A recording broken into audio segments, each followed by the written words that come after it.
Antum satu jilid itu nggak tamat.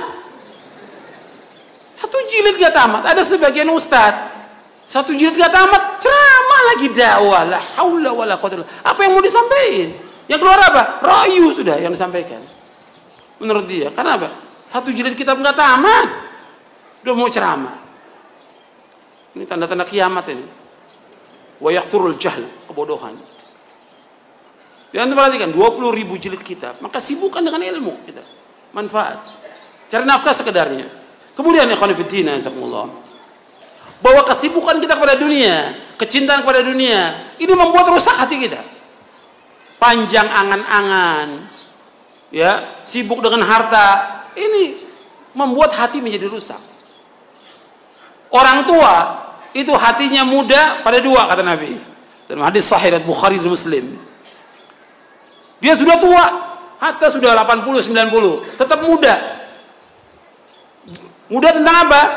Yang pertama, dia cinta kepada harta. Yang kedua, panjang angan-angan. Meskipun dia tua, sudah nggak bisa jalan. Oh, saya pengen punya ini, saya pengen punya ini, terus saja. Karena dia orang kaya, saya pengen beli mobil ini. Sudah nggak bisa jalan, tetap gitu. Cinta harta dan panjang angan-angan kata Rasulullah. Hadis ini sahih riwayat Bukhari dan Muslim. Gitu. Ada lagi yang lain disebutkan al-hirs, ketamakan kepada harta. Yang kedua, ingin panjang umur. Itu riwayat juga sahih tentang itu. Makanya ini merusak hati semuanya. Makanya kita berusaha bagaimana membersihkan hati kita, tidak tamak kepada dunia, tidak cinta kepada dunia. Kita harus menjadi hati kita yang sehat. Ibnu Qayyim menyebutkan hati ada yang sehat, ada yang sakit, ada yang mati. Di antara yang membuat hati ini menjadi sakit, cinta kita kepada dunia, cinta kita kepada harta.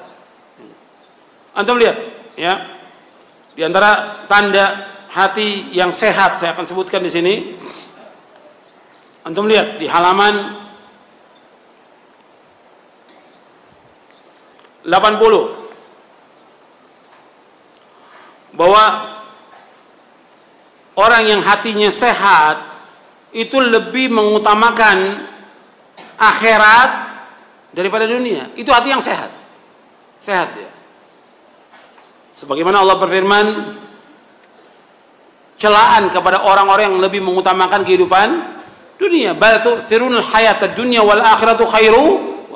Bahkan kalian lebih mengutamakan kehidupan dunia, padahal akhirat lebih baik dan lebih kekal. Makanya orang yang hatinya sehat, dia lebih mengutamakan kehidupan akhirat daripada dunia. Maka Nabi SAW bersabda dalam hadis yang sahih yang diriwayatkan Imam Bukhari, Tirmidzi, Ahmad, Ibnu Majah dan yang lainnya, Nabi bersabda, "Kun fid dunya ka'annaka gharibun aw 'abiru sabilin wa'ud nafsaka min ahlil kubur." Kata Nabi SAW, jadilah kamu dunia seperti orang asing atau orang yang dalam perjalanan, dan hitunglah dirimu termasuk orang yang pasti menjadi penghuni kubur. Hadis ini sahih, lihat Bukhari, Ahmad, Tirmidzi, Ibnu Majah dan yang lain.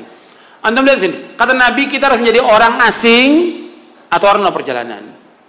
Saya mau tanya kepada antum, tolong jangan tidur, ya. Saya mau tanya kepada antum, orang yang dalam perjalanan atau orang asing, apa semua yang di rumahnya dibawa? Dibawa nggak semuanya? Nggak mungkin dia bawa tempat tidur, bawa kulkas, mungkin nggak? Nggak mungkin orang perjalanan. Dia sekedarnya aja kan. Orang yang dalam perjalanan atau dia orang asing, sekedarnya dia hidup.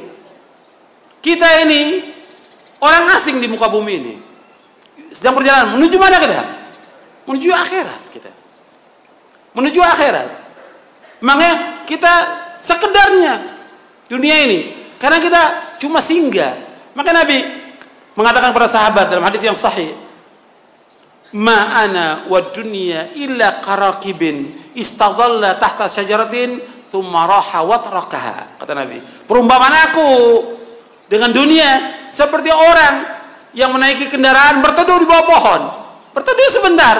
Nggak mungkin orang berteduh di bawah pohon berhari-hari, apalagi bertahun-tahun. Cuma sebentar. Thumma raha wa tarakaha, kemudian ditinggalkan. Kita akan menuju kepada Allah. Kita akan kembali kepada Allah. Pasti. Kita pasti mati dan kita pasti akan ketemu dengan Allah SWT. Pasti. Makanya kita harus mempersiapkan. Nabi suruh jadilah dunia seperti orang asing atau orang perjalanan dan anggap dirimu termasuk penghuni kubur. Kita jadi pasti penghuni kubur, pasti mati kita. Makanya kita sekedarnya hidup ini. Nabi sekedarnya kita tawarkan dunia, Nabi nggak mau. Padahal dia pemimpin dunia, Rasulullah pemimpin dunia. Sirul anbiya wal mursalin, sebaik-baik makhluk Rasulullah SAW. Asyraful anbiya wal mursalin, ditawarkan oleh Umar berbagi kenikmatan, nggak mau Nabi. Cukup dengan apa yang ada. Pemimpin dunia Rasulullah SAW dan pemimpin akhirat SAW. Nggak mau ditawarkan berbagai macam. Cukup dengan apa yang ada. Kita mau lihat orang sukses Rasulullah dan para sahabatnya. Makanya kita dunia seperti orang asing dan orang perjalanan. Kemudian kata Rasulullah SAW, hendaknya kita menjadi penghuni kubur. Ini tambahan wa'ud dan nafsaka minal kubur, tidak ada di Sahih Bukhari, tidak ada di Sahih Bukhari. Ada dalam riwayat Ahmad, Tirmidzi dan yang lain. Di Bukhari nggak ada. Tambahannya wa'ud dan nafsaka minal kubur. Kemudian kata Ibnu Umar yang diberikan nasihat oleh Rasulullah, kata Ibnu Umar apa? Ibnu Umar seorang pemuda, umurnya belum lebih dari 20 tahun, tapi Nabi sudah nasihat yang luar biasa kepada Ibnu Umar. Kata Ibnu Umar, idza amsayta fala tantadir sabah, wa idza asbahta fala tantadir al-masa, wa khudh min sihhatika li maradik wa min hayatika li mautik. Kata Ibnu Umar radhiyallahu anhuma, apabila engkau berada pada waktu sore, jangan tunggu waktu pagi. Kalau berada pada waktu pagi, jangan tunggu waktu sore. Gunakan hidupmu sebelum matimu, gunakan sehatmu sebelum sakitmu, gunakan hidup sebelum mati. Makanya kita sekarang gunakan waktu kita untuk hal-hal yang bermanfaat, untuk ketaatan kepada Allah. Jangan disia-siakan waktu kita. Waktu kita berharga dan Allah akan tanya pada hari kiamat tentang umur kita. Wa an umrihi fima afna, tentang umurnya dihabiskan untuk apa. Dan Nabi SAW mengingatkan kepada kita bahwa kehidupan yang sebenarnya, kehidupan akhirat, antum lihat di halaman 82, kata Nabi SAW, Allahumma la aisha illa aishul akhirah fa aslil ansar wal muhajirah. Ya Allah, tidak ada kehidupan kecuali kehidupan akhirat, maka perbaikilah orang-orang ansar dan orang muhajirin.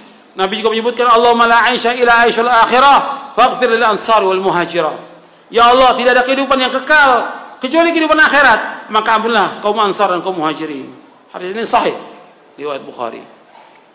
Jangan perhatikan, gak ada kehidupan melainkan kehidupan akhirat, kehidupan yang hakiki, kehidupan yang kekal, kehidupan yang abadi, kehidupan yang sebenarnya, kehidupan yang bahagia di akhirat.